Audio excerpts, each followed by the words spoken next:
হিন্দু জ্যোতিষশাস্ত্র অনুযায়ী নবগ্রহের মধ্যে প্রধান একটি গ্রহ হল গ্রহরাজ শনি। শনিবারের অধিপতি দেবতাও তিনি কর্ম, ন্যায় বিচার ও প্রতিশোধের দেবতারূপে পরিচিত। কিংবদন্তি অনুসারে সূর্যদেব ও তার স্ত্রী ছায়াদেবীর পুত্র হলেন শনিদেব। কোনো ব্যক্তির চিন্তা, কথা ও কর্মের উপর ভিত্তি করে শনিদেব ফল প্রদান করেন।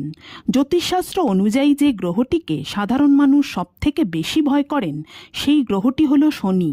কথিত আছে শনির দৃষ্টি যে কারোর জীবন ছারখার করে দিতে পারে, সেই কারণেই সকলে তাকে ভয় পায়। তবে এই ধারণা সম্পূর্ণ সঠিক নয়। আসলে শনি হলেন কর্মফলের দেবতা। ভালো কাজ করলে তিনি পুরস্কৃত করেন, তেমনি খারাপ কাজ করলে কঠিন শাস্তিও দেন। তিনি অত্যন্ত ধৈর্যশীল ও বুদ্ধিমান এবং মহাদেবের ভক্ত।